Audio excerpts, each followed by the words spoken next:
The Defense Advanced Research Projects Agency, DARPA, the Pentagon's fringe science organization, has begun work on a small drone that extends the range of an AIM-120 air-to-air missile. The flying missile rail could help U.S. Air Force and Navy fighters match and even exceed the ever-increasing range of Russian and Chinese-made missiles. The latest AIM-120 boasts a range of around 100 miles.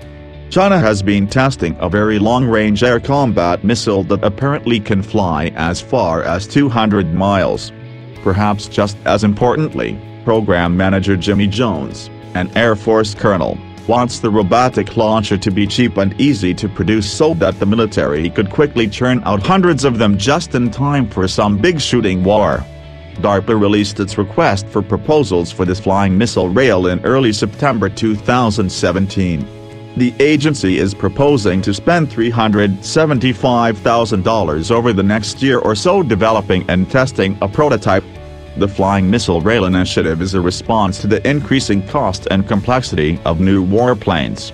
If the military can't build a new manned fighter quickly and cheaply, maybe it can outfit existing fighters with robotic rails in order to make the fighters deadlier in combat. To that end, DARPA wants to do two things: develop a design for the flying missile rail, while also working out a process for producing copies of the rail at a rate of 500 units per month. By comparison, the Air Force and Navy together requested just 325 AIM-120s for 2018, meaning a production rate of around 27 missiles per month. Ideally, the Flying Missile Rail, or FMR, will be capable of doing more than just launching an AIM-120. An FMR is a device that can optionally remain on the wing of a host F-16 or F-18 aircraft and release an AIM-120 missile, or alternately, fly away from the host aircraft acting as a booster and extending the range of an AIM-120, small-diameter bomb or special payload pod, Jones wrote. Once the FMR reaches the target area, the FMR vehicle would be capable of loitering until the weapon is released. DARPA hinted that industry bidders might also want to figure out how to fit two AIM-120s to a single flying rail. The drone rail must be compatible with the existing underwing hardpoints on Air Force F-16s and Navy F/A-18s. It must also have space for a radio and antenna so that the rail can communicate with the launching fighter.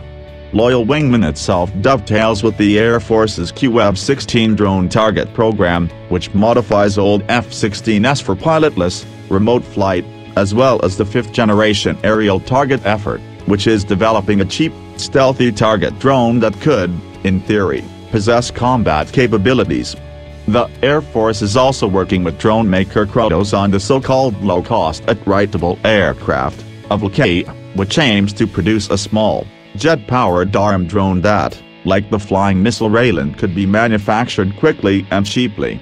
The flying branch wants to be able to buy batches of 100 AVLKs at a cost of no more than $300 million, roughly the cost of two F-35 fighters. Finally, the Pentagon has been tinkering with an arsenal plane concept that involves drones or manned fighters flying ahead of and designating targets for heavy bombers carrying potentially scores of missiles. The drones and fighters act as nimble, flying sensors capable of surviving enemy defenses. The bombers stay out of harm's way, waiting to fire barrages of missiles on command. Combining all these efforts, Loyal Wingman, 5GAT, AVLK, the arsenal plane and the flying missile rail, and it's clear where U.S. air power is headed.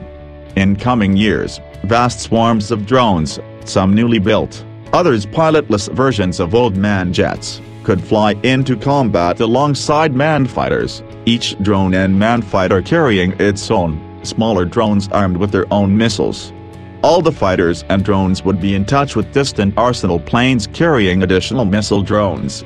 The result could be a much more heavily armed force capable of hitting targets at greater range, all while exposing fewer pilots to enemy fire.